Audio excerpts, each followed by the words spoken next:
شب جمعۃ المبارک ہے، عام راتوں سے خاص رات ہے، فضیلت والی رات ہے، مغرب اور عشاء کے درمیان کا وقت ہے۔ حدیث پاک ہے، میرے آقا کریم صلی اللہ علیہ وآلہ وسلم نے مسجد نبوی میں نماز مغرب ادا فرمائی، اپنے حجرہ پاک میں تشریف لے گئے۔ کچھ صحابہ کرام مسجد میں ہی بیٹھے رہے کہ ہم عشاء پڑھ کے جائیں گے۔ میرے آقا کریم تیز تیز قدموں سے چلتے ہوئے مسجد میں تشریف لائے اور آپ نے فرمایا، اے صحابہ، اللہ تمہارے اوپر فرشتوں کی محفل میں فخر فرما رہا ہے۔ اللہ فرشتوں سے فرما رہا ہے کہ جاؤ، میرے بندوں کو دیکھنا ہے تو انہیں جا کر دیکھو جو ایک نماز پڑھ کے دوسری کے انتظار میں بیٹھے ہوئے ہیں۔ تو دو نمازوں کے درمیان کا وقت اگر کوئی مسجد میں گزارتا ہے تو وہ اللہ کے خاص بندوں میں شامل ہو جاتا ہے، اللہ تعالیٰ ان سے محبت فرماتا ہے۔ آج میں اور آپ مغرب اور عشاء کے درمیان کا وقت مسجد میں ہی گزار رہے ہیں۔ دعا ہے ان صحابہ کرام کے حسن نیت کا صدقہ اللہ تعالی ہماری اس حاضری کو بھی شرف قبولیت عطا فرمائے۔ حسن اتفاق ہے کہ آج 18 ذی الحج کا دن گزرا ہے اور یہ ایک تاریخی دن ہے۔ آج کے دن تیسرے خلیفہ راشد، داماد پیغمبر ہم زلف حیدر، جامع القرآن، کامل الحیاء والایمان، فناف الرسول، سخاوت کے تاجور حضرت سیدنا عثمان ابن عفان رضی اللہ تعالی عنہ کی شہادت ہوئی۔ آج کا دن شہادت حضرت عثمان غنی کا دن ہے۔ تو آج ہم صرف درس قرآن کی محفل ہی نہیں کر رہے، بلکہ آج عرس بھی ہے حضرت عثمان غنی کا۔ ہم اپنے اس درس کی محفل کو حضرت عثمان غنی رضی اللہ تعالی عنہ کے ساتھ منسوب کرتے ہیں۔ پوری دنیا سے آج اہل اسلام ختمات شریفہ پڑھ کے عقیدتوں اور محبتوں کے گلدستے مدینہ شریف بھیج رہے ہیں۔ تو آج عقیدتوں اور محبتوں کا ایک گلدستہ ڈنگا کی سرزمین سے مسجد گلزار مدینہ سے مدینہ منورہ بھیجا جائے گا۔ مسجد گلزار مدینہ میں بیٹھے ہوئے عشاقان رسول بھی عقیدتوں اور محبتوں کا ایک گلدستہ آج مدینہ شریف بھیجیں گے۔ درس قرآن کی محفل ہو اور جامع القرآن کا یوم شہادت ہو تو یہ کس طرح ہو سکتا ہے کہ ان کا ذکر جمیل نہ کیا جائے۔ حضرت عثمان غنی رضی اللہ تعالیٰ عنہ کا بڑا گہرا تعلق ہے قرآن پاک کے ساتھ۔ آپ نے قرآن پاک کو ایک قرات پر جمع فرمایا ہے۔ 30 پارے، 7 منزلیں اور رکوع یہ آپ کے دور میں ہی لگائے گئے ہیں۔ اور رکوع تو نماز میں ہوتا ہے کہ قیام کے بعد سجدے سے پہلے ہم رکوع میں جاتے ہیں، تو قرآن پاک کے ایک ٹکڑے کو، چند آیتوں کو رکوع کیوں کہتے ہیں؟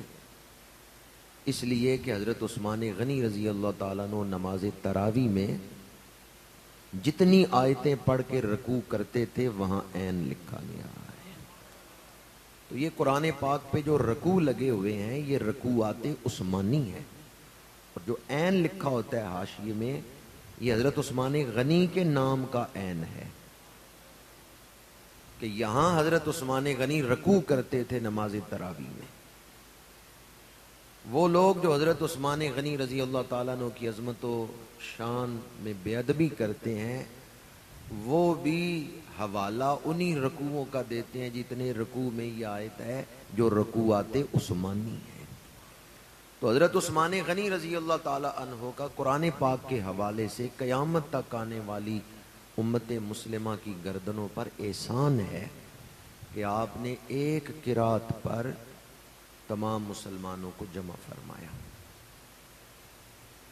آج چند گھڑیاں اس محسن ہستی کی بارگاہ میں ہی ارمغان عقیدت پیش کریں گے اور ایصال ثواب کریں گے آپ کی بارگاہ میں۔ کوفہ کی سرزمین ہے اور حضرت سیدنا امام حسن مجتبی رضی اللہ تعالی عنہ کوفے کی مسجد میں تشریف فرما ہیں۔ کچھ لوگوں نے حضرت امام حسن مجتبی کی بارگاہ میں سوال کیا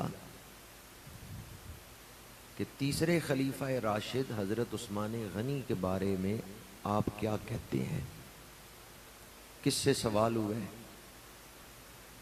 حضرت امام حسن مجتبی نواسہ رسول، ان سے سوال کیا گیا کہ تیسرے خلیفہ راشد حضرت عثمان ابن عفان رضی اللہ تعالیٰ عنہ کے بارے میں آپ کیا کہتے ہیں؟ آپ ان کے بارے میں کیا عقیدہ رکھتے ہیں؟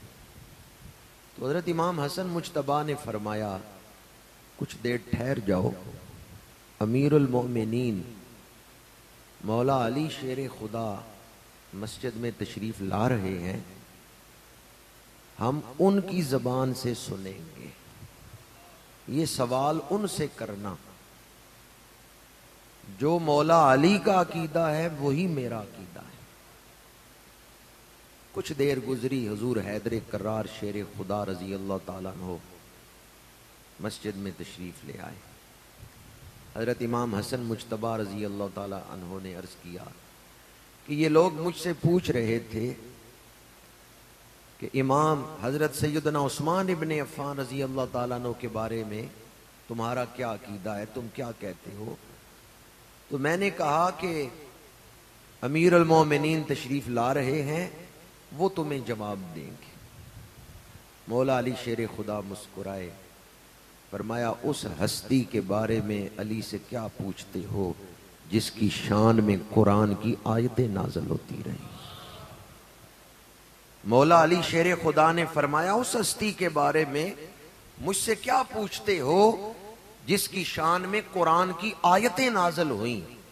اور پھر آپ نے یہ آیت مبارکہ پڑھی، لیس علی الذین آمنوا وعملوا الصالحات جناح فیما طعموا اذا متقوا وآمنوا وعملوا الصالحات ثم اتقوا وآمنوا ثم اتقوا واحسنوا واللہ یحب المحسنین۔ فرمایا عثمان من الذین متقوا وآمنوا وعملوا الصالحات الی آخرہ۔ فرمایا عثمان غنی ان ہستیوں میں ہیں کہ اللہ کریم نے ایک آیت میں جن کا تقوی 3 دفعہ بیان کیا ہے۔ ایک آیت میں کتنی دفعہ تقوی بیان کیا ہے؟ 3 دفعہ۔ اذا متقوا وآمنوا وعملوا الصالحات ثم اتقوا وآمنوا ثم اتقوا واحسنوا واللہ یحب المحسنین۔ فرمایا عثمان تو ان ہستیوں میں سے ہیں کہ ایک آیت نے رب کائنات نے ایک آیت کے اندر جن کا تقوی پر تقوی بیان کیا ہے کہ وہ تقوی والے ہیں، پھر تقوی والے ہیں، پھر تقوی والے ہیں۔ ان کا تقوی کتنے بلند مقام پر ہے کہ رب فرماتا ہے واللہ یحب المحسنین، اللہ ان نیکوکاروں سے محبت فرماتا ہے۔ مولا علی شیر خدا نے فرمایا جو اللہ کے محبوب ہیں ان کے بارے میں مجھ سے پوچھ رہے ہیں۔ واللہ یحب المحسنین، اللہ نیکوں کاروں سے محبت کرتا ہے۔ اور ان محسنین میں حضرت عثمان غنی رضی اللہ تعالیٰ عنہ شامل ہے۔ ایک آیت میں کتنی دفعہ تقوی کا ذکر آیا ہے؟ 3 دفعہ۔ اب مفسرین نے اس کی تفسیر میں بہت سارے نکات بیان کیے ہیں کہ یہ تقوی پر تقوی اس کا مطلب کیا ہے۔ بعض مفسرین نے کہا پہلے تقوی سے مراد ہے شرک سے بچنا، دوسرے تقوی سے مراد ہے گناہ کبیرہ سے بچنا، تیسرے تقوی سے مراد ہے شبہات سے بچنا، یعنی جس میں شبہ بھی ہو وہ اس سے بھی بچتے ہیں۔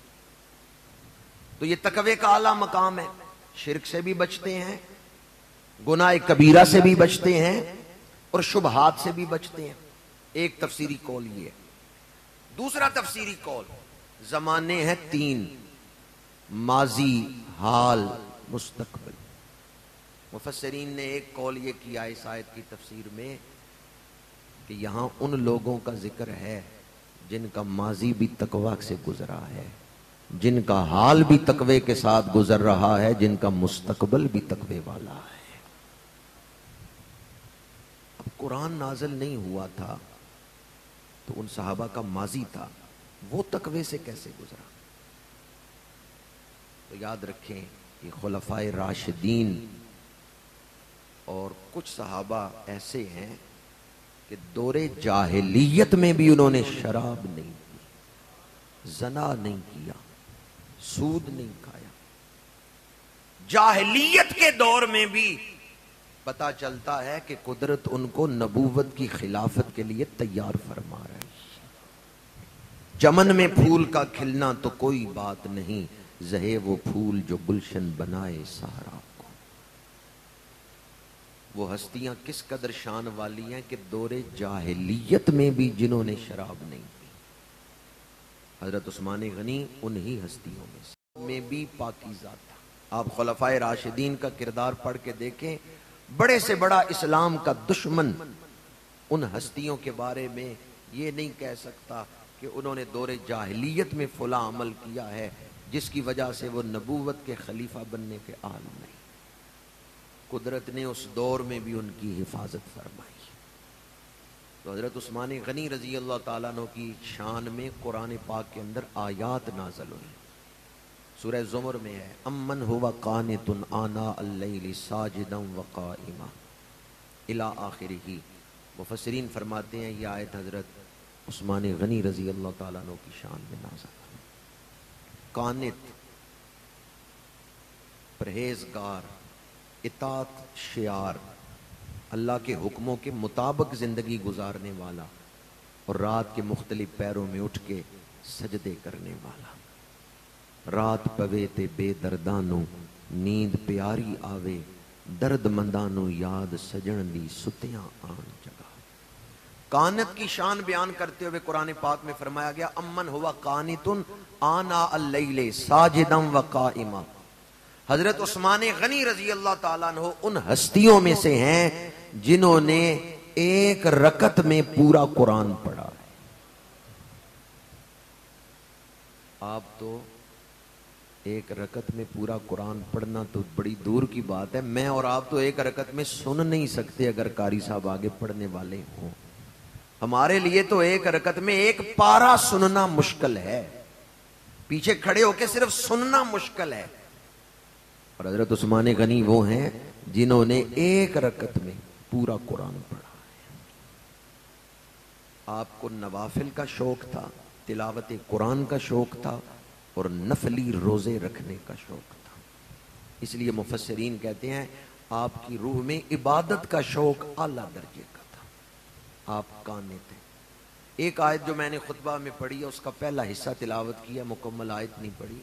ان اللہ اشترى من المؤمنین انفسهم واموالهم بان لهم الجنہ، بے شک اللہ نے خرید لیا مومنوں سے ان کی جانوں کو اور مالوں کو جنت کے بدلے میں۔ خریدا کس نے ہے؟ اللہ نے۔ کن سے خریدا ہے؟ مومنوں سے۔ اور کس چیز کو خریدا ہے؟ ان کی جانوں کو، ان کے مالوں کو۔ اللہ کتنا کریم ہے۔ اگر آپ میں سے کوئی شخص میرے پاس 10,000 روپیہ امانت رکھ دے کہ یہ میرا 10,000 ہے تم رکھ لو، کچھ دنوں کے بعد وہ آئے اور کہ جو میرا 10,000 روپیہ تمہارے پاس ہے وہ واپس دو، میں اسے دے دوں، تو کیا میں نے اس پر کوئی احسان کیا ہے؟ اسی نے تو دیا تھا، اسی کے پیسے تھے، اس نے ہی مانگے، اس کو واپس کر دیے۔ اب ہم جو جان اللہ کے راستے میں دیتے ہیں، یہ جان ہمیں عطا کس نے کی؟ خالق کون ہے؟ اللہ۔ جو مال ہم خرچ کر رہے ہیں یہ مال کس نے عطا کیا ہے؟ رزاق کون ہے؟ اللہ۔ وہ کتنا کریم ہے کہ اس کی دی ہوئی دولت اس کے راستے میں خرچ کریں، وہ اس پہ بھی اجر عطا فرما رہا ہے۔ جان دی ہوئی اسی کی تھی، حق تو یہ ہے کہ حق ادا نہ ہوا۔ مال اسی نے دیا، جان اسی نے دی، اگر اس کی دی ہوئی جان اس کے راستے میں خرچ کر دیں، وہ اس پر بھی شہادت کا درجہ عطا کر کے اپنا خاص قرب عطا فرما دیتا ہے۔ یہ نہیں فرماتا کہ میری دی ہوئی چیز ہی تو تم نے خرچی ہے، کس اجر کے مستحق ہو، وہ رحمان ہے، وہ اجر عطا فرما رہا ہے۔ مولانا روم نے اس سودے کے حوالے سے جو اس آیت میں بیان ہوا ہے، مثنوی میں بڑی پیاری بات لکھی ہے۔ وہ فرماتے ہیں ایک آدمی کے جیب میں پیسے ہیں، وہ بازار ویسے گیا ہے سیر کرنے پھرنے، خریداری کرنے نہیں گیا، پیسے جیب میں ہیں، چیزیں بازار میں ہیں، بڑی چیزیں اس نے دیکھی پر اس نے کوئی چیز نہیں خریدی۔ کیوں؟ وہ خریداری کرنے گیا ہی نہیں تھا، اور جو چیزیں دیکھیں ان میں سے کوئی چیز اس نے اپنی ضرورت کی نہیں محسوس کی کہ مجھے گھر میں اس چیز کی ضرورت ہے تو لے جاؤں۔ خرید سکتا تھا، پیسے اس کے پاس تھے، چیزیں بازار میں موجود تھیں، لیکن وہ پھر کے واپس آ گیا، کوئی چیز نہیں اس نے خریدی۔ کیوں نہیں خریدی؟ وہ کسی چیز کو اپنی ضرورت کے لیے اہمیت نہیں دے رہا تھا، ضروری نہیں سمجھتا تھا۔ مولانا روم فرماتے ہیں اپنی جان دے کے یا اپنا مال خرچ کر کے، بِأَنَّ لَهُمُ الْجَنَّةَ، اللہ سے جنت وہی خریدے گا جو جنت کو اپنی ضرورت سمجھتا ہے، ورنہ دنیا کے بازار سے وہ گزر کے چلا جائے گا، جنت کی خریداری نہیں کرے گا۔ جنت کے لیے اپنی جان یا اپنا مال وہی خرچ کرے گا جو یہ سمجھتا ہے کہ اس کے بغیر گزارا نہیں، اور جو یہ سمجھتا ہے کہ جنت کے بغیر بھی گزارا ہو جائے گا، وہ دنیا میں زندگی گزارے گا، مال خرچے گا تو اپنی خواہش کے لیے، اللہ کی رضا کے لیے نہیں خرچ کرے گا، اور جان کو بچا بچا کے رکھے گا، اللہ کے راستے میں اپنی زندگی کے شب و روز نہیں گزارے گا، وہ مادیت کے لیے، نفسانیت کے لیے گزارے گا۔ مولانا روم فرماتے ہیں جس طرح بازار سے سودا وہی خریدتا ہے جو چیز کی ضرورت محسوس کرتا ہے یا اس چیز سے محبت کرتا ہے کہ یہ مجھے خریدنی چاہیے، وہ قیمت دے کے چیز خریدتا ہے، آخرت کا سودا بھی وہی کرے گا جو یہ سمجھتا ہے کہ جنت کے بغیر گزارا نہیں۔ اب جو لوگ اپنے مال سے محبت کر رہے ہیں یا اپنی جان سے محبت کر رہے ہیں اور مطالبات دین کو پورا نہیں کرتے، ان کا کیا خیال ہے جنت کے بغیر گزارا ہو جائے گا؟ اللہ کی رضا کے بغیر گزارا ہو جائے گا؟ آخرت میں دو ہی مقام ہے، یا جنت یا دوزخ۔ وہ خوش نصیب ہیں جو دوزخ سے بچ گئے، اور اللہ کریم نے دوزخ سے بچنے کا راستہ ہمیں دکھا دیا کہ اللہ کی رضا کے لیے مال خرچ کرو، اللہ کی رضا کے لیے اپنا وقت گزارو۔ دنیا کمانے سے اسلام منع نہیں کرتا، لیکن اسلام کہتا ہے جو حق اللہ کا ہے، مثلا 100 میں سے 2.5 روپے، یہ 2.5% زکوٰۃ دے کے اپنی آخرت بچا، 97.5 خرچ کرو اپنے لیے، 2.5 روپے خرچ کر دیں اللہ کے لیے۔ دین پر عمل کرنا کتنا آسان ہے۔ آج ہم جس ہستی کا ذکر کر رہے ہیں، یا آج اس ہستی کا عرس پاک ہے، سیدنا عثمان غنی رضی اللہ تعالیٰ عنہ، انہوں نے اپنی جان بھی اللہ کے راستے میں دی، اپنا مال بھی اللہ کے راستے میں۔ اس آیت میں 2 چیزوں کا ذکر ہے، مومنوں سے اللہ نے ان کی جانیں بھی خرید لی، ان کے مال بھی خرید لی۔ حضرت عثمان غنی رضی اللہ تعالیٰ عنہ نے دونوں چیزیں اللہ کے راستے میں خرچ کی۔ آج کے دن وہ شہید ہوئے، 18 ذی الحج 35 ہجری، آج کے دن آپ شہادت پاتے ہیں، گویا جان دے دی اللہ کے راستے میں۔ اور آپ کی پچھلی زندگی پڑھ کے دیکھیں، جس دن آپ نے کلمہ پڑھا ہے اس دن سے لے کے شہادت تک ہر جمعے کو ایک غلام آزاد کرتے،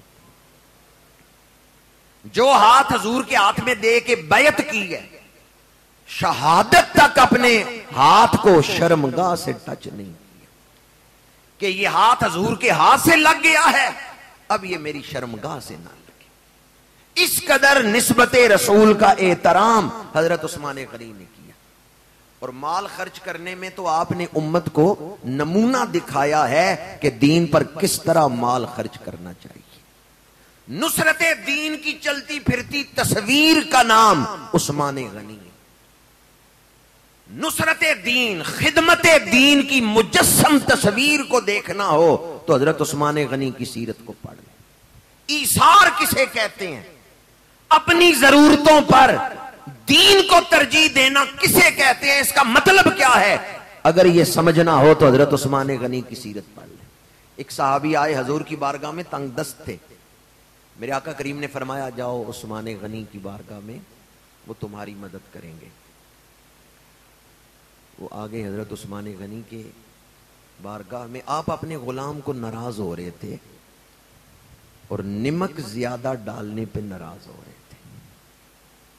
اب یہ جو مدد مانگنے آئے تھے نا، انہوں نے کہا یہ تو اپنے غلام کو ناراض ہو رہے ہیں تھوڑا سا نمک زیادہ ڈالنے پہ، میری کیا مدد کریں گے؟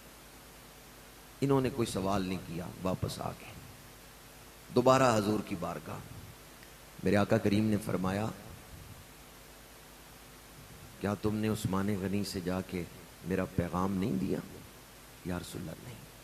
میں جب ان کی خدمت میں گیا تو وہ اپنے نوکر کو ناراض ہو رہے تھے نمک زیادہ استعمال کرنے پہ، تو میں ڈر گیا جو نمک اتنے صرفے سے استعمال کرتے ہیں میری کیا مدد کریں گے؟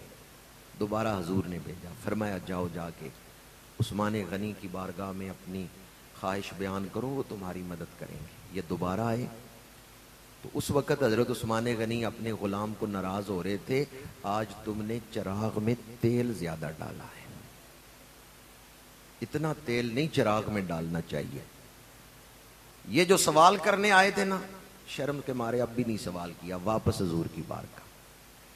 میرے آقا کریم نے فرمایا کیا تم نے عثمان غنی سے سوال نہیں کیا؟ یا رسول اللہ اب میں گیا ہوں تو وہ اپنے نوکر کو ناراض ہو رہے تھے، تم نے تیل زیادہ ڈالا ہے چراغ.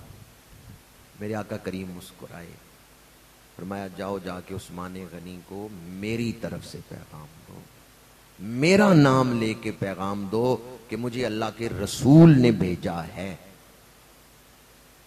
اب تیسری دفعہ وہ صحابی آئے. حضرت عثمان غنی نے جب انہیں دیکھا تو فرمایا پہلے بھی تم 2 دفعہ آئے ہو، کوئی بات نہیں کی، اٹھ کے چلے گئے ہو.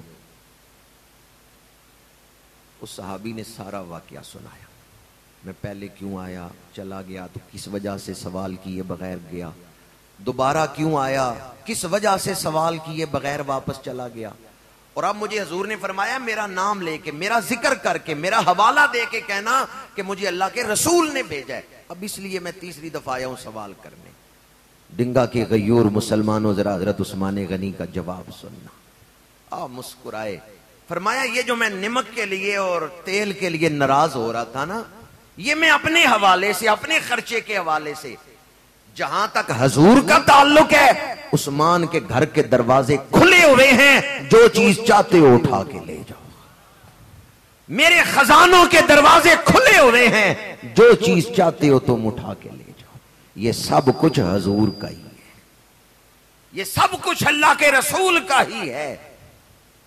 پتہ چلتا ہے حضرت عثمان غنی مالدار تھے لیکن اس کے باوجود فضول خرچ نہیں تھے. بعض لوگ مالدار ہوتے ہیں فضول خرچ ہو جاتے ہیں، فضول خرچ نہیں تھے.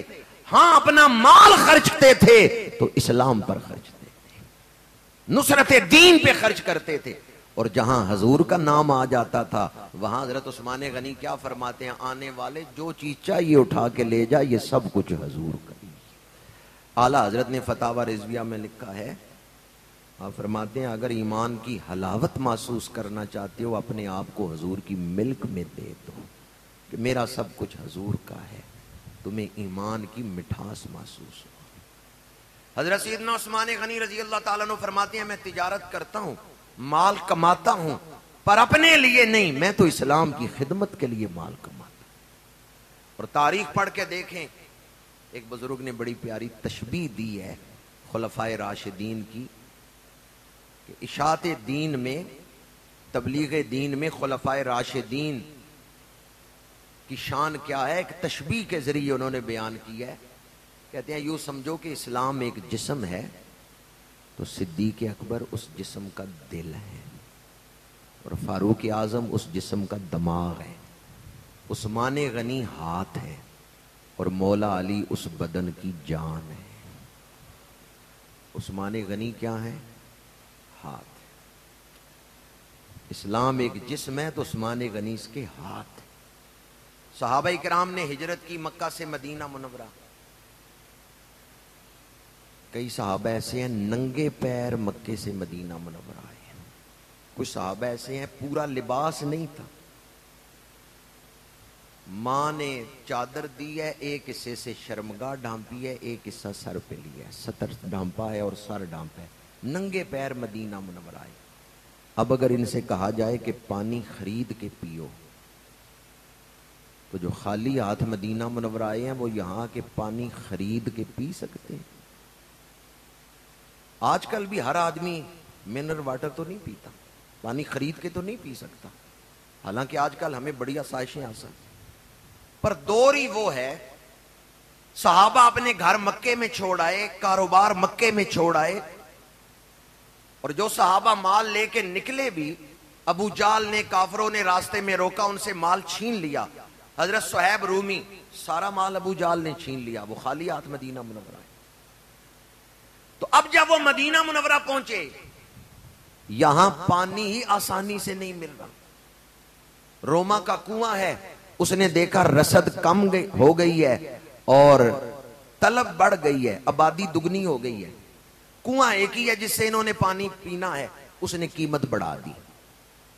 اکنامکس کا اصول ہے کہ رسد تھوڑی ہو، طلب زیادہ ہو، یعنی مارکیٹ میں چیز تھوڑی ہے، خریدار زیادہ ہیں تو وہ چیز مہنگی ہو جاتی ہے، چیز زیادہ ہو خریدار تھوڑے ہو چیز سستی ہو جاتی ہے۔ اب وہاں ایک کنواں ہے اور خریدار دگنے ہو گئے، یہودی نے قیمت بڑھا دی۔ وہ صحابہ جو ننگے پیر مدینہ منورہ پہنچے ہیں وہ مہنگا پانی خرید کے پی سکتے ہیں۔ جوان آدمی پیاس برداشت کر لیتا ہے، لیکن بچے تو تڑپ رہے تھے، حلق خشک، ہونٹ جمے ہوئے۔ صحابہ اپنے بچوں کو تڑپتا ہوا دیکھتے۔ میرے آقا کریم نے فرمایا من حفر بئر رومتا فلاح الجنہ، جو روما کا کنواں خرید کے وقف کرے میں اس کے لیے جنت کا وعدہ کرتا ہوں۔ حضرت عثمان غنی نے، تفصیل سے واقعہ نہیں بیان کر رہا، حضرت عثمان غنی نے 20,000 درہم دیے ہیں، کنواں خرید لیا ہے۔ پہلے ایک دن کے لیے خریدا تھا، ایک دن آپ پانی دیں گے، ایک دن وہ یہودی بیچے گا، لیکن پھر دوسرے دن وہ یہودی آیا، اس نے کہا میں مکمل ہی فروخت کرتا ہوں۔ آپ نے مکمل خرید لیا اور اعلان کیا کہ پہلے تو یہاں سے پانی بکتا تھا، اب جس کو ضرورت ہے مفت میں پانی اٹھا کے لے جائے، اب یہاں پانی بیچا نہیں جائے گا۔ حضرت عثمان غنی نے کن کے کلیجے ٹھنڈے کیے۔ آج کل 40 پہ گرمی گئی نا تو ہم تڑپ رہے تھے، اور خیال کریں ذرا 48 درجے پہ گرمی ہو، عرب کی گرمی، اور پینے کے لیے پانی نہ ملے۔ حضرت عثمان غنی نے اپنا مال خرچ کیا ہے، اہل بیت اور صحابہ کے کلیجے ٹھنڈے کیے۔ جہاں پانی ملتا ہے وہاں کسی کو ایک گلاس پلا دیں، ایک غلام آزاد کرنے کا ثواب۔ جہاں پانی نہیں ملتا وہاں آپ کسی کو پانی پلائیں تو پوری انسانیت کو مرنے سے بچانے کا ثواب ہے۔ چولستان میں جا کے آپ کسی کو پانی پلا دیں، 7 ارب انسانوں کو پانی پلانے کا ثواب ہوگا۔ حضرت عثمان غنی کا مال مسلمانوں کے کلیجے ٹھنڈے کر رہے۔ مسجد نبوی کی جگہ گھٹ گئی، نمازی بڑھ گئے۔ میرے آقا کریم نے فرمایا جو مسجد کی توسیع کرے میں اس کے لیے جنت کا وعدہ کرتا ہوں۔ حضرت عثمان غنی نے مال خرچ کیا، 7 کے مکان خرید کے مسجد میں شامل کر دیا۔ غزوہ تبوک کا موقع آیا، جیش الاسرہ، اسرت کہتے ہیں تنگ دستی کو، قحط کے حالات ہیں، اور اس دور کی سپر پاور نے للکارا ہے مسلمانوں کو۔ روم نے اعلان کیا کہ ہم 5 لاکھ کا لشکر لے کے مدینہ منورہ پہ حملہ کر رہے ہیں، ہم بہت بڑا لشکر لے کے اسلام کو مٹا دیں گے۔ میرے آقا کریم نے فرمایا ہم خود آگے بڑھ کے ان کو روکیں گے۔ دشمن کو آگے بڑھ کے روکنا اس بات کی دلیل ہے کہ ہم کمزور نہیں. حضور نے اعلان فرما دیا کہ میں لشکر لے کے جاؤں گا روم کی سرحد پہ. قحط کا زمانہ ہے, لشکر کی تیاری کا موقع ہے. یہ وہ موقع ہے جب حضرت صدیق اکبر نے اپنے گھر کا سارا مال حضور کی بارگاہ میں پیش کیا تھا. یہ وہ موقع ہے جب فاروق اعظم آدھا گھر اٹھا کے لے آئے تھے. مسجد میں میرے آقا کریم منبر پہ جلوہ افروز ہوئے, رغبت دلائی. حضرت عثمان غنی کھڑے ہوئے, یا رسول اللہ میں 100 اونٹ پیش کرتا ہوں سامان سمیت. میرے آقا کریم نے پھر رغبت دلائی. حضرت عثمان غنی دوبارہ کھڑے ہوئے, یا رسول اللہ 200 اونٹ پیش کرتا ہوں. جامع ترمذی میں حدیث پاک ہے, بخاری شریف میں حدیث پاک. میرے آقا کریم صحابہ کو پھر رغبت دلا رہے ہیں. حضرت عثمان غنی پھر کھڑے ہوئے, یا رسول اللہ میں 300 اونٹ پیش کرتا ہوں.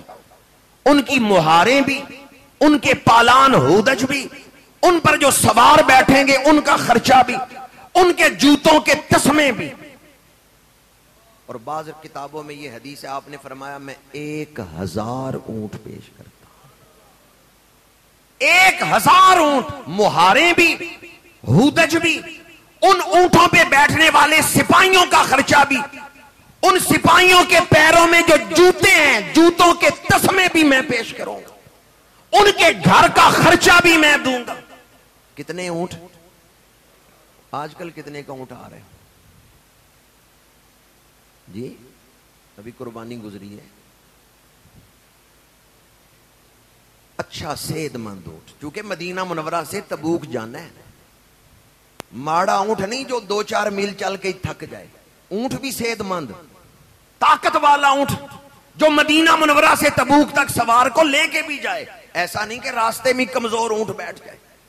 جو اعلیٰ قسم کے اونٹ ہیں وہ پیش کر رہے ہیں. چلیں آج کل کی تھوڑی سی قیمت ہم لگا لیتے ہیں 2 لاکھ, حالانکہ 2.5 لاکھ 3 لاکھ بھی دوستوں نے بتایا. اگر ایک اونٹ 2 لاکھ کا ہے تو 1000 اونٹ کتنے کے ہوں گے؟ 20 کروڑ. حضور اعلان فرمائیں, عثمان غنی اٹھ کے 20 کروڑ پیش کر. آپ لوگ تو سبحان اللہ اتنے صرفے سے کہہ رہے ہیں, وہ 20 کروڑ خوش ہو کے خرچ کر رہے ہیں. جو سبحان اللہ کہتے ہوئے اتنا سوچتے ہیں, اگر ان کو مال خرچ کرنا پڑے تو کتنا سوچیں گے. جو سبحان اللہ کہتے ہوئے اتنا صرفہ کر رہے ہیں, اتنی احتیاط کر رہے ہیں کہ سبحان اللہ نہیں بول رہے خوش دلی سے. 20 کروڑ روپیہ حضرت عثمان غنی نے خوش ہو کے حضور کی بارگاہ میں پیش کر. اور پھر عرض کیا, یا رسول اللہ صلی اللہ علیہ وسلم, وہ جو اونٹوں کا وعدہ ہے وہ اس کے علاوہ ہے. اونٹوں کے پالان, مہاریں, سواروں کا خرچہ وہ اس کے علاوہ ہے. اس کے علاوہ میں 4000 درہم آپ کی گود میں رکھتا ہوں. 4000 درہم حضور کی گود میں رکھا. حدیث پاک پڑھ کے دیکھیں, میرے آقا کریم نے ان گود میں جو درہم ہے ان پہ ہاتھ پھیرتے ہوئے ینزلو, صحابی کہتے ہیں میں دیکھ رہا ہوں اللہ کے رسول اتر رہے ہیں منبر سے, چہرہ پاک آسمان کی طرف بلند فرمایا, عرض کیا پروردگار میں عثمان سے راضی ہوں, تو بھی عثمان پہ راضی ہو جا. ما در عثمان ما عمل بعد هذا اليوم, آج کے بعد عثمان کا کوئی عمل عثمان کو نقصان نہیں دے. ما در عثمان ما عمل بعد هذا اليوم, قطعی جنتی ہونے کا اعلان کر دیا ہے. اور حضور نے منبر سے اترتے ہوئے فرمایا, دعا مانگی, پروردگار میں عثمان سے راضی ہوں, تو بھی عثمان پہ جن سے حضور راضی ہے. آج کل کا کوئی شخص ان پہ راضی نہ بھی ہو, ان کو کوئی فرق پڑے گا؟ بیٹھ جاؤ, تشریف رکھو, جزاک اللہ. جن پہ حضور راضی ہے, پنجے وقت پڑھے نمازاں تے تنو لوکی آکھن نمازی, جنگ کر کے تو کر جت آئیوں تنو لوکی آکھن غازی, چڑھ انصاف دی کرسی بیٹھوں تنو لوکی آکھن قاضی, بلے شاہ تو کچھ بھی نہ کھٹیا جے تو یار نہ کیتا, بلے شاہ تو کچھ بھی نہ کھٹیا جے تو یار نہ کیتا راضی. اور جنہیں حضور خود سند عطا فرمائے, میں عثمان سے راضی. حضرت عثمان غنی کا مال کہاں کام آ رہا ہے؟ مسلمانوں کو پانی کی ضرورت ہے, کنواں عثمان غنی خرید رہے ہیں. نماز پڑھنے کے لیے مسجد کی ضرورت ہے, پیسہ عثمان غنی خرچ کر رہے ہیں. لشکر تیار کرنا ہے, پیسہ عثمان غنی خرچ کر رہے ہیں. اب یہ جو لشکر تیار ہو کے گیا، اللہ نے اسلام کو عزت عطا فرمائی، عیسائی چھپ کے سامنے نہیں آئے، میرے آقا کریم فاتح بن کے واپس تشریف لائے ہیں۔ وقار کس کا ہے؟ اسلام کا۔ عزت کس کی ہے؟ اسلام کی۔ مال کون خرچ کر رہا ہے؟ پتہ چلتا ہے حضرت عثمان غنی کو اپنے مال سے بڑھ کے اسلام سے محبت ہے۔ حضرت عثمان غنی کا مال مسلمانوں کے کام آ رہا ہے، اسلام کے کام آ رہا ہے۔ گر شرم و حیا پہ کوئی دیوان لکھے گا، ہے مجھ کو یقین سیرت عثمان لکھے گا۔ تاریخ میں امت پہ کوئی احسان لکھے گا، ہے مجھ کو یقین دولت عثمان لکھے گا۔ جب بھی اسلام کو ترویج و اشاعت کے لیے، تبلیغی مقاصد کے لیے، دفاع کے لیے مال کی ضرورت پڑی ہے، حضرت عثمان غنی نے مال سے نہیں محبت کی، اسلام سے محبت کی۔ حضرت سیدنا عثمان غنی غلام خریدتے اور پھر ان پر اسلام محنت کرتے، دین کی تبلیغ کرتے، انہیں کلمہ پڑھا کے حضور کا غلام بنا دیتے۔ آپ کی سیرت کا ایک پہلو مال خرچ کیا، تو کس کے لیے؟ اللہ کے دین کے لیے۔ آیت میں دوسری چیز جو بیان ہوئی کہ جان پیش کی، اللہ نے مومنوں سے مال خرید لیے اور جانیں۔ ان اللہ اشتری من المؤمنین انفسہم واموالہم، جانیں بھی اللہ نے خرید لی، مال بھی خرید لی۔ مال کی چند ایک مثالیں میں نے حدیث سے دیں۔ اب جہاں تک ذکر ہے جان کا، تو میرے آقا کریم نے پہلے ہی یہ خبر دے دی تھی کہ عثمان غنی شہید ہوں گے۔ یہ حدیث بھی بخاری شریف میں ہے، ترمذی شریف میں ہے۔ 3 صحابہ کے ساتھ حضور احد پہاڑ پہ تشریف لے گئے، پہاڑ خوشی سے جھومنے لگا، حضور نے ایڑی ماری، فرمایا اسبت احد فانما علیک نبی و صدیق و شہیدان۔ اے احد پہاڑ ٹھہر جا، تیری چھاتی پہ ایک نبی، ایک صدیق اور 2 شہید۔ تو انہوں نے عرصے بعد ہونا ہے، حضور نے پہلے ہی بتا دیا یہ 2 شہید کھڑے ہیں۔ حضور کو آئندہ حالات کا علم ہے یا نہیں؟ اگر کوئی یہ کہے کہ ہم حدیثوں کو بھی مانتے ہیں اور حضور کا علم غیب نہیں مانتے، تو آپ انہیں کہیں یہ بخاری میں حدیث ہے، یہ ترمذی میں حدیث ہے۔ ابھی حضرت صدیق اکبر کی خلافت نہیں آئی، وہ 2.25 سال خلافت کریں گے، پھر خلیفہ بنیں گے فاروق اعظم، 10 سال وہ خلافت کریں گے، اس کے بعد وہ شہید ہوں گے۔ اللہ کے رسول نے کئی سال پہلے ہی بتا دیا یہ شہید کھڑے ہیں۔ اور پھر حضرت فاروق اعظم کی شہادت کے 12 سال بعد عثمان غنی شہید ہوں گے، حضور نے پہلے ہی بتا دیا یہ شہید کھڑے ہیں۔ تو آنے والے حالات کا اللہ نے حضور کو علم عطا فرما دیا ہے۔ پہلے 3 خلفاء کا جو دور ہے، حضرت سیدنا صدیق اکبر، فاروق اعظم، عثمان غنی رضی اللہ تعالی عنہم اجمعین، مسلمان آپس میں نہیں لڑے، کافروں سے لڑے ہیں۔ اسلام بڑی تیزی سے پھیل رہا تھا، اس لیے صرف 35 سالوں میں، ہجرت کے بعد صرف 35 سالوں میں ایران فتح ہو گیا، عراق فتح ہو گیا، فلسطین، شام، مصر، افغانستان، سائپرس، یہ جزیرہ ہے، یونان اور ترکی کا مشترکہ جزیرہ ہے یہ سائپرس۔ تاریخ کی کتابوں میں قبرص کا نام آتا ہے۔ سائپرس فتح ہو گیا ہے، مراکش، طرابلس، افریقہ کے علاقے فتح ہو گئے ہیں، اور ابھی ہجرت کو کتنا عرصہ گزرا ہے؟ صرف 34-35 سال گزرے۔ اسلام پھیل رہے، مسلمان کافروں سے لڑ رہے ہیں، دین پھیلا رہے ہیں۔ اس دور کے جو یہودی تھے انہوں نے سوچا یہ اتنی تیزی سے پھیلتے گئے تو پوری دنیا پہ اسلام غالب آ جائے گا۔ عبداللہ بن سبا یہودی نے سازش کی، اس نے کہا مسلمانوں کو آپس میں لڑا دو تاکہ یہ باہر کافروں سے لڑنے کے بجائے آپس میں ہی لڑتے رہے۔ حضور کے وصال پاک کے بعد تاریخ میں جو بہت بڑا سانحہ ہوا ہے ملت کے ساتھ، وہ حضرت عثمان غنی کی شہادت کا سانحہ ہے۔ یہ پہلا سانحہ ہے، بعد میں بھی کئی سانحات ہوئے ہیں، لیکن پہلا بڑا سانحہ جو ہے وہ حضرت عثمان غنی کی شہادت ہے کہ آج تک مسلمان آپس میں نہیں لڑے تھے، دین کو پھیلا رہے تھے، دشمنان دین نے سازش کر کے مسلمانوں کو آپس میں لڑا دیا۔ عبداللہ بن سبا یہودی سے سازشیوں نے پوچھا کہ ہم آپس میں انہیں کیسے لڑا سکتے ہیں؟ اس نے کہا خلیفہ کو شہید کر دو، یہ دو جماعتوں میں تقسیم ہو جائیں گے، ایک خلیفہ کی حمایت میں، ایک خلیفہ کے خلاف۔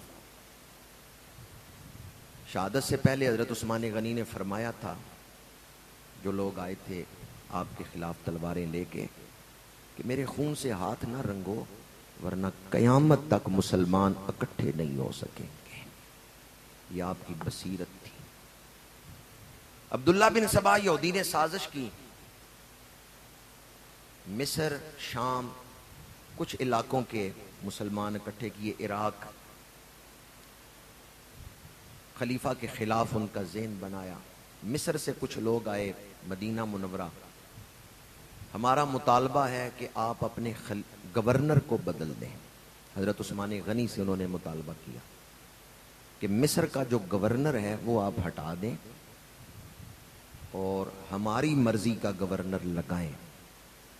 آپ نے فرمایا تم کس پر متفق ہو؟ انہوں نے کہا محمد بن ابو بکر۔ شہادت اس لیے بیان کر رہا ہوں کہ آج دن ہے شہادت کا۔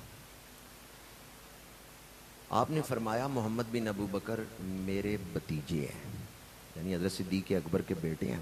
آرڈر جاری کر دیا کہ محمد بن ابو بکر مصر آ رہے ہیں۔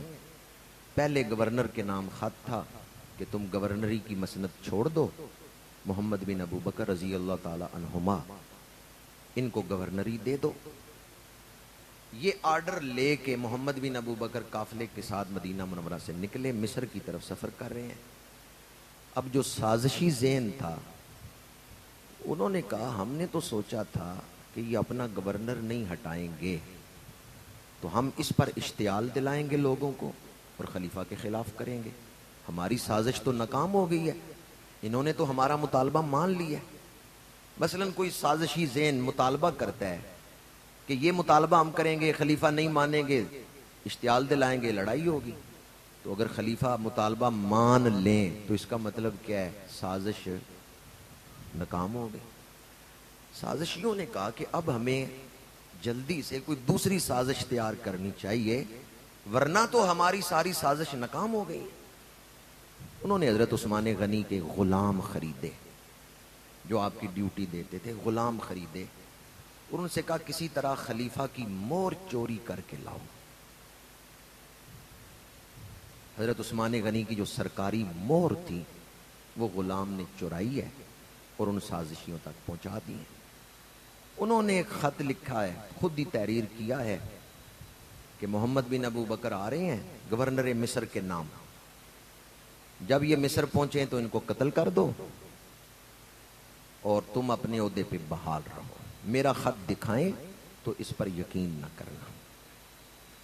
اب یہ خط لکھ کے ان سازشیوں نے خود ہی مور لگا کے غلاموں سے کہا کہ سرکاری استبل سے ہی سواری لے کے آؤ تاکہ مور بھی خلیفہ کی ہو، سواری بھی خلیفہ کی ہو۔ انہوں نے ایک بندہ تیار کیا ہے، اس کو دوڑایا ہے مصر کی طرف۔ اب جس راستے سے حضرت سیدنا محمد بن ابو بکر رضی اللہ تعالی عنہما کا قافلہ جا رہا ہے اسی راستے سے وہ دوسرا قاصد بھی خط لے کے جا رہا ہے۔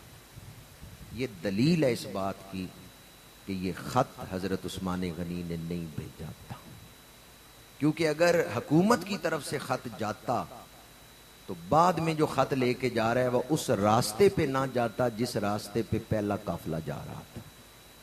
سمجھ آئیے آپ کو میری؟ کیونکہ اگر وہ اسی راستے پہ جا رہا ہے تو پہلے قافلے والوں نے ان کو پکڑنا ہے، تلاشی لینی ہے، خط نکالنا ہے اور پھر واپس آنا ہے۔ یہ تو پہلے انہوں نے سازش تیار کی تھی کہ جو خط لے کے جائے گا وہ بھی اسی راستے سے جائے گا۔ میں مثال دے رہا ہوں، ڈنگا میں کسی کے پاس کوئی سوال کرنے آیا، جی مجھے اسلام آباد کام ہے فلاں آفس میں، تو آپ کا وہاں دوست لگا ہوا ہے، مجھے کوئی خط لکھ دیں، کوئی رکا کر دیں۔ اس نے رکا کر دیا کہ ٹھیک ہے تم جاؤ اسلام آباد، یہ رکا دکھانا تمہارا کام ہو جائے گا۔ اب وہ رکا لے کے گیا کھاریاں کے راستے اسلام آباد، اس نے دوسرے بندے کو رکا دے کے بھیجا کہ جاؤ تم بھی اسی دفتر پہنچ جاؤ، میرا یہ رکا لے جاؤ. ٹیلی فون کا زمانہ نہیں، یہ یاد رکھنا ہے، اور گاڑیوں کا بھی زمانہ نہیں، ٹائر ابھی ایجاد ہی نہیں ہوا، پیدل سفر کرنا ہے. دوسرے کو بھی خط لکھ کے دیا کہ تم جاؤ اور تم اسی دفتر میں جا کے میرا رکا دے دو کہ یہ آدمی اگر رکا لے کے آئے تو اس کو قتل کر دینا، اس کی بات نہ ماننا. تو بعد والا جو رکا لے کے جائے گا وہ بھی اسی راستے پہ جائے گا جس راستے پہ پہلا جا رہا ہے. وہ راستہ بدل کے جائے گا، وہ یہاں سے دوسرے راستے پہ جائے گا، تاکہ آج کل جو راستہ ہے وہ تو موٹر وے پہ جا کے اسلام آباد جا سکتا ہے، یا پھر یہاں سے نہر والے راستے بھی اسرائیل امگیر جا سکتا ہے، لیکن اس راستے نہیں جائے گا جس راستے پہلا قافلہ جا رہا ہے. تاریخ کی کتابیں پڑھ کے دیکھیں، پہلا خط لے کے جانے والے جس راستے پہ جا رہے ہیں، دوسرا خط لے کے جانے والا بھی اسی راستے پہ جا رہا ہے، کیونکہ سازشیوں نے تو بھیجا تھا اس کو تاکہ یہ پکڑا جائے اور حضرت محمد بن ابو بکر قافلہ لے کے واپس آ جائیں.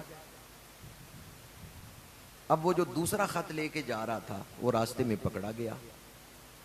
قافلے والوں نے پوچھا کہاں جا رہے ہو؟ اس نے کہا میں مصر جا رہا ہوں. کیوں جا رہے ہو؟ اس نے کہا خط لے کے جا رہا ہوں. تھیلا کھولا، خط نکال کے دکھایا. انہوں نے کہا یہ تو خط ہمارے خلاف ہے، ہمیں بھی یہ خط دیا ہے خلیفہ نے. اب وہ قافلہ لے کے اور اس قاصد کو گرفتار کر کے واپس مدینہ منورہ آئے تاکہ ہم خلیفہ سے احتجاج کریں کہ ہمیں تو آپ نے گورنر بنا کے بھیجا ہے اور بعد میں ہمارے قتل کے آرڈر بھیج دیے ہیں. جب یہ لوگ مدینہ منورہ واپس آئے، 17 صحابہ کرام سے ملے، واقعہ سنایا کہ اس طرح ہمیں پہلے گورنری کے آرڈر دے کے بھیجا گیا ہے، پھر ہمارے خلاف خط جاری کیا گیا ہے. ان 17 صحابہ نے کہا ہے ہمیں 12 سال ہو گئے ہیں خلافت کو دیکھتے ہوئے، یہ کام خلیفہ کا نہیں. عثمان غنی جو کچھ ممبر پہ کہتے ہیں وہی حجرے میں کہتے ہیں، جو کچھ حجرے میں کہتے ہیں وہی ممبر پہ کہتے ہیں. ان 17 صحابہ کرام نے جن سے آ کے انہوں نے شکوہ کیا، ان 17 صحابہ کرام نے کہا ہم گواہی دیتے ہیں یہ کام امیر المومنین کا نہیں. حضرت عثمان غنی کا ظاہر اور باطن ایک ہے. اگر انہوں نے آپ کو گورنر نہ بنانا ہوتا تو وہ پہلے انکار کر دیتے. وہ یہ انداز نہیں رکھتے سیاست کا کہ پہلے آپ کو خط دے کے بھیج دیں اور پیچھے کسی کو بھیجیں کہ ان کو قتل کر دو. یہ کام امیر المومنین کا نہیں ہے. اب انہوں نے خط دکھایا، سواری دکھائی، انہوں نے کہا ہمارے ساتھ آپ چلیں تو صحیح امیر المومنین کے پاس. یہ 17 صحابہ چل پڑے. انہوں نے کہا ٹھیک ہے ہم تمہارے ساتھ چلتے ہیں، لیکن ہم پہلے ہی گواہی دیتے ہیں امیر المومنین پر یہ الزام ہے، ان کے خلاف یہ سازش ہے، امیر المومنین کا کردار اس سے بلند ہے. صحابہ آئے حضرت عثمان غنی کی بارگاہ میں، خط دکھایا، یہ مور آپ کی ہے؟ فرمایا ہاں. یہ سواری آپ کی ہے؟ فرمایا ہاں. یہ تحریر آپ کی ہے؟ آپ نے تحریر دیکھی؟ فرمایا نہیں. میں نے تو محمد بن ابو بکر کو تحریر دے کے بھیجی تھی، انہیں گورنر بنا کے بھیجا تھا، میں پھر ان کے خلاف کیسے تحریر دے سکتا ہوں؟ پھر یہ کس کی تحریر ہے؟ بعض جو بلوائی تھے، باغی تھے، انہوں نے کہا یہ مروان کی تحریر ہے، مروان نے خط لکھ کے بھیجا ہے.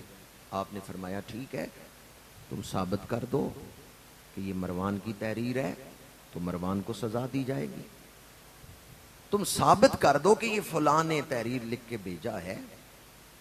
صرف دعوے سے تو الزام ثابت نہیں نہ ہوتا. کیا خیال ہے آپ کا؟ دعوے سے الزام ثابت ہو جاتے ہیں؟ خلیفہ پر الزام لگ جائے تو صرف دعوے سے الزام ثابت ہو جاتا ہے. آپ نے فرمایا میرے اوپر تم نے الزام لگایا ہے تو اب ثابت بھی تو اس کو کرنا ہے نا. اگر تم ثابت نہیں کر سکتے مجھے موقع دو، یہ 2-4 دنوں میں میں اصل مجرم پکڑ کے تمہارے سامنے لے آتا ہوں جس نے یہ خط لکھا ہے، جس نے مور چوری کی ہے. بلوائیوں نے سوچا کہ اگر ان کو مہلت دی، انہوں نے سازش کا پیچھا کیا تو سامنے تو ہم ہی آئیں گے، تفتیش ہوئی تو ہم ہی پکڑے جائیں گے، لہٰذا اب ان کو موقع نہ دو ورنہ ہم ہی پکڑے جائیں گے. حضرت محمد بن ابو بکر رضی اللہ تعالیٰ عنہ ابتداً انہوں نے اختلاف کیا ہے حضرت عثمان غنی سے، لیکن جب حضرت عثمان غنی نے فرمایا بتیجے اگر آج تیرے والد زندہ ہوتے تو وہ اس بات کو پسند نہ کرتے، تو حضرت محمد بن ابو بکر پیچھے ہٹ گئے. پھر اس کے بعد انہوں نے کبھی اختلاف نہیں کیا حضرت عثمان غنی سے. انہوں نے بھی حضرت عثمان غنی کی دیانت داری پہ مکمل اعتماد کیا. جب آپ نے فرمایا نا مجھے مہلت دے دو، 2-4 دن ٹھہر جاؤ، تم نے الزام لگایا یا ثابت کرو، ثابت نہیں کر سکتے پھر ہمیں مہلت دو، ہم اصل مجرم کو پکڑتے ہیں۔ حکومت کا یہی کام ہے۔ ان بلوائیوں نے سوچا اگر ہم نے مہلت دی، مدینہ منورہ سے لوگ گئے ہوئے ہیں حج کرنے، وہ واپس آ جائیں گے، اگر ہم نے مہلت دی یہ تفتیش کریں گے تو ہم ہی پکڑے جائیں گے، لہذا مہلت نہ دو۔ انہوں نے تلواریں نکالی، انہوں نے کہا خلیفہ کو معطل کرو۔ پہلے آئے تھے گورنر ہٹاؤ، اب کہتے ہیں خلیفہ کو ہٹاؤ۔ اب بلی تھیلے سے باہر آئی ہے، اب اصل مقصد جو تھا ان کا وہ پورا ہوا ہے۔ یہ سازش وہ کرنا چاہتے تھے، خلیفہ کو اتارو۔ آپ نے فرمایا تم تو گورنر اتارنے آئے تھے، اب خلیفہ اتارنے کا مطالبہ کر رہے ہو، گویا اصل ٹارگٹ تمہارا یہ تھا، تم گورنر کو اتارنے کا مطالبہ لے کے آئے، وہ میں نے بدل دیا، اب تم کہتے ہو خلیفہ کو اتارو۔ جب ان بلوائیوں نے کہا عثمان غنی کو تخت خلافت سے اتارا جائے، سب سے پہلے تلوار مولا علی نے نکالی۔ مولا علی شیر خدا نے فرمایا جو امیر المومنین کے خلاف بولے گا علی اس کا سر قلم کرے گا۔ حضرت عثمان غنی نے ہاتھ پکڑا ہے مولا علی کا، فرمایا علی تلوار نیام میں کر لو، میری خاطر کوئی شخص تلوار نہیں نکالے گا۔ حضرت عثمان غنی نے روکا اور آپ نے فرمایا میں سرکاری طور پہ آرڈر جاری کرتا ہوں، اگر یہ بلوائی جو باہر سے آئے ہیں اگر یہ زیادتی بھی کریں میری خاطر کوئی تلوار نہیں چلائے گا۔ آپ نے روک دیا، فرمایا مجھے مہلت دو، میں اصل مجرم تلاش کرتا ہوں۔ صحابہ اٹھ کے آ گئے، صحابہ اٹھ کے گھروں کو پہنچے ہیں۔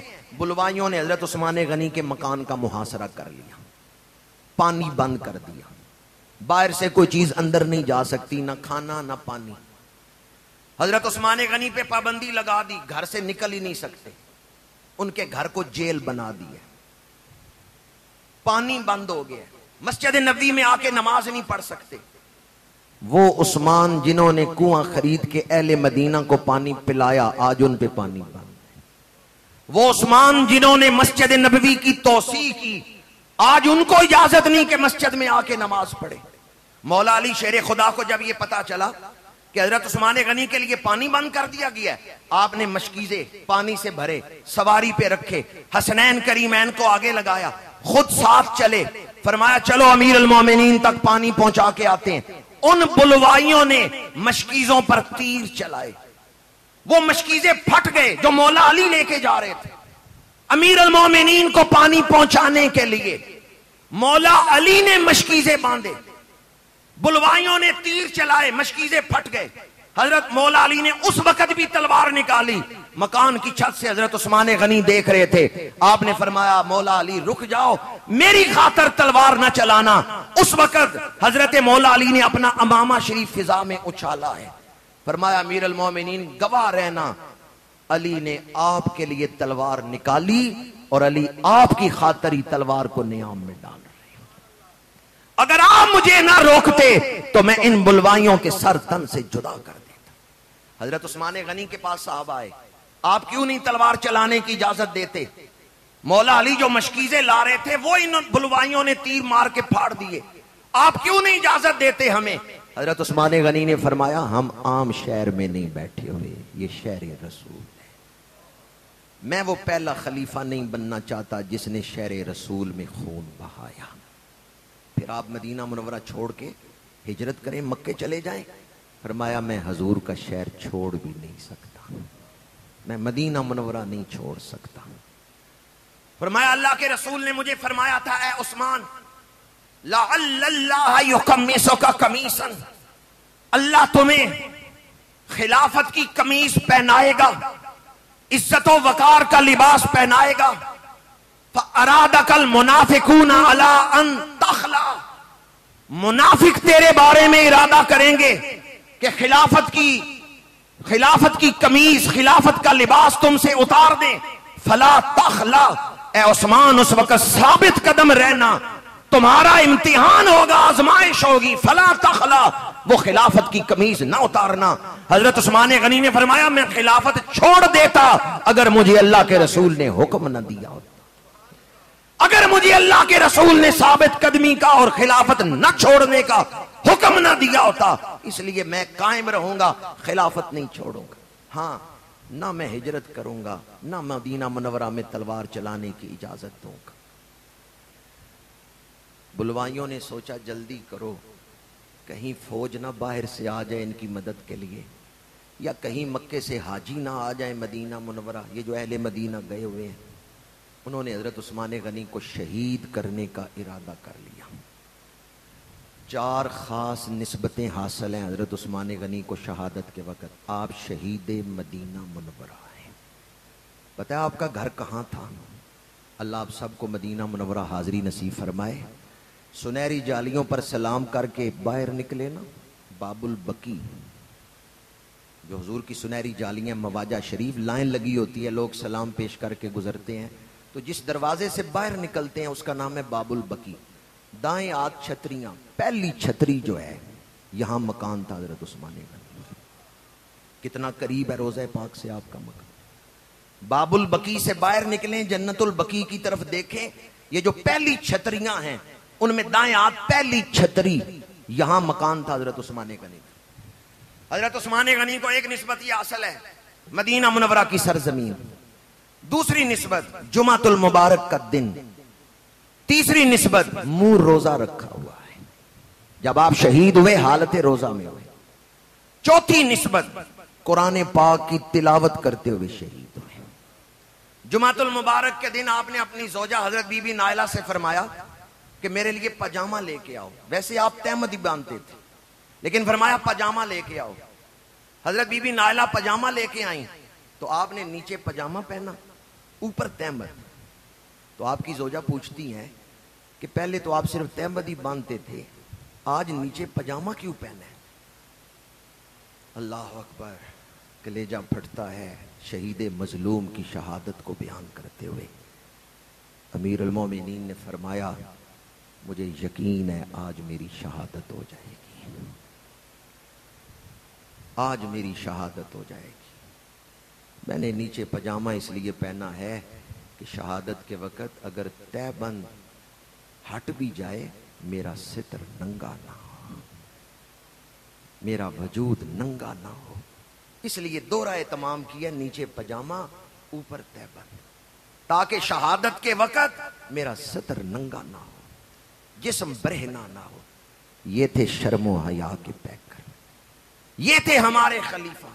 حضرت امام حسن بصری رحمت اللہ تعالی علیہ فرماتے ہیں کہ حضرت سیدنا عثمان غنی تنہائی میں غسل خانے میں غسل کرتے ہوئے بھی ناف سے گھٹنوں تک کا حصہ ننگا نہیں تھے کرتے۔ جب اس حصے پہ بھی پانی بہا رہے ہیں اس کو بھی آپ نے چادر سے ڈھانپا ہوا ہوتا تھا۔ تنہائی میں بھی برہنہ نہیں ہوتے، اس قدر شرم و حیا کے پیکر تھے۔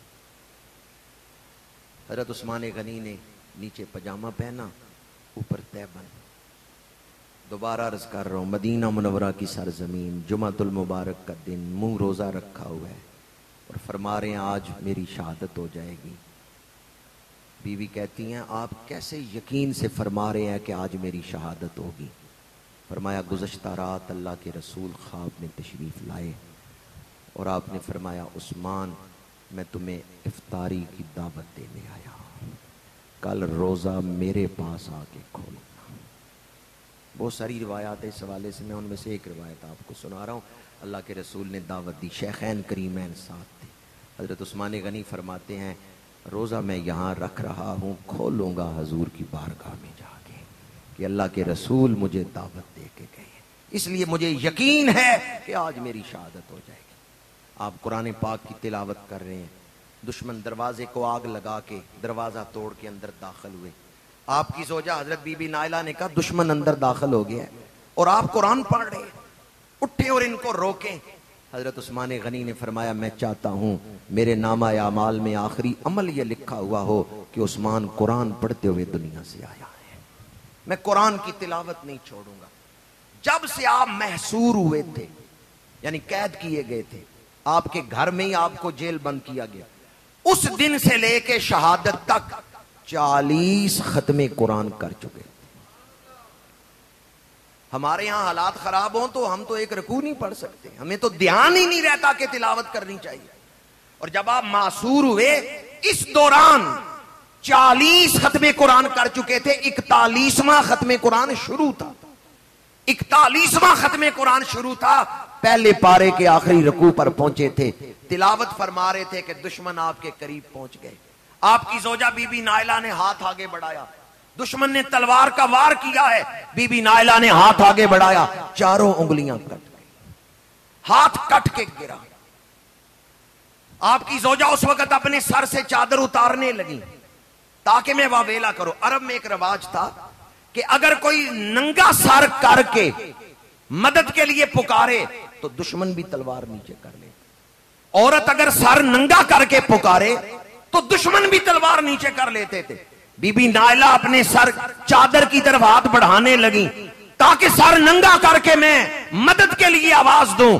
حضرت عثمان غنی نے فرمایا نائلہ سنو، میرا سر قلم ہو جائے مجھے اس سے اذیت نہیں ہوگی، اگر میری بیوی اپنے سر سے چادر اتار دے مجھے زیادہ تکلیف ہوگی. فرمایا نائلہ اپنے سر سے چادر نہ اتارنا. ہزاروں سلام اس بی بی کو جس نے اپنے خامد محترم پہ ظلم ہوتے ہوئے دیکھا پر سر کے بال نہیں ننگے کیے. حضرت عثمان غنی رضی اللہ تعالیٰ عنہ آپ نے اپنی زوجہ کو روکا ہے سر نہ ننگا کرنا. اور آج ہم شوق سے بیویوں کو شادیوں پہ لے کے جائیں ننگے سر. وہ کردار سراپا، ہم گفتار سراپا، نام کی مسلمانی رہ گئے. حضرت عثمان غنی گود میں قرآن کھلا ہوا ہے، بیوی کی انگلیاں کٹ چکی ہیں اور آپ کی نظر قرآن کے ورقوں پہ ہے. آپ کی پیشانی پہ دشمن نے وار کیا ہے، خون کا فوارہ چلا ہے. خون کا پہلا قطرہ کہاں گرا ہے؟ اس آیت مبارکہ پہ فَسَيَكْفِيكَهُمُ اللَّهُ. حضرت عثمان غنی کے خون کا پہلا قطرہ زمین پہ نہیں گرا، قرآن کے ورقوں پہ گرا ہے. اس لیے علماء لکھتے ہیں جہاں شہید کا خون گرے وہ جگہ قیامت کے دن شہید کی گواہی دے گی. کسی کی شہادت کی گواہ بدر کی زمین، کسی کی شہادت کی گواہ احد کی زمین، کسی کی شہادت کی گواہ حنین کی زمین، کسی کی شہادت کی گواہ کربلا کی زمین. پر کیا عظمت و شان ہے حضرت عثمان غنی کی، آپ کی شہادت کی گواہی قیامت کے دن اللہ کا قرآن دے گا. قرآن کے صفوں پہ آپ کا خون گرا ہے، آپ تلاوت قرآن فرما رہے ہیں جب آپ کی پیشانی پہ وار ہوا ہے. اور تاریخ کی یہ حقیقت ہے جنہوں نے حضرت عثمان غنی پہ تلوار چلائی تھی اسی ٹولے نے کس رمضان کو مولا علی پہ تلوار چلائی تھی. ہم آپس میں لڑ رہے ہیں، دشمن ایک ہی تھا. جس سازشی ٹولے نے حضرت عثمان غنی کو شہید کیا ہے انہوں نے بعد میں مولا علی شیر خدا کو شہید کیا. اصل میں وہ اسلام کے دشمن تھے. آج شہادت عثمان غنی کے موقع پر آئیں ہم عہد کریں جس مشن کے لیے ہمارے خلفاء نے اپنی جانوں کے نذرانے پیش کیے. فاروق اعظم بھی شہید ہوئے، عثمان غنی بھی شہید ہوئے، مولا علی بھی شہید ہوئے، امام حسن بھی شہید ہوئے، امام حسین بھی شہید ہوئے. ان ہستیوں نے اپنی جانوں کے نذرانے، کوئی سری شہادت میں ہے جیسے امام حسن ہے، کوئی جہری شہادت میں ہے، لیکن شہید یہ سب ہوئے ہیں. انہوں نے اپنی جان سے بڑھ کے اللہ کے دین سے محبت کی. گلا نال تے ہر کوئی لائی پھر دے لا کے توڑ نبھانیاں، توحید متاعیست کے بردار فروشن، گلنیست کے در کوچا و بازار فروشن. ایک مفکر نے بڑی پیاری بات لکھی ہے، وہ کہتے ہیں میں قبرستان گیا، کئی لوگوں کی قبریں میں نے دیکھی جو حق کے لیے آواز اس لیے نہیں اٹھاتے تھے کہیں مر نہ جائیں، مر تو پھر بھی گئے. کہتے ہیں میں نے قبرستان جا کے ان لوگوں کی قبریں بھی دیکھی جو حق کا ساتھ نہیں دیتے تھے کہیں مر نہ جائیں، مر تو پھر بھی جانا ہی ہے. مومن کی زندگی اور موت، جینا اور مرنا اللہ کے لیے. اللہ تعالیٰ حضرت عثمان غنی کی شہادت کا صدقہ، شہید مظلوم کی شہادت کا صدقہ، اللہ تعالیٰ جب ہمارے اوپر آخری وقت آئے تو شہادت کی موت نصیب فرمائے. حدیث پاک ہے قیامت کے دن 70,000 ان لوگوں کی شفاعت حضرت عثمان غنی کریں گے جن پر دوزخ واجب ہو چکی ہوگی. اللہ تعالیٰ ہمیں آپ کی شفاعت نصیب فرمائے. نماز کا وقت ہو چکا ہے، میں ان الفاظ پر ہی گفتگو کو سمیٹتا ہوں. 18 ذی الحج حضرت عثمان غنی رضی اللہ تعالیٰ عنہ کا یوم شہادت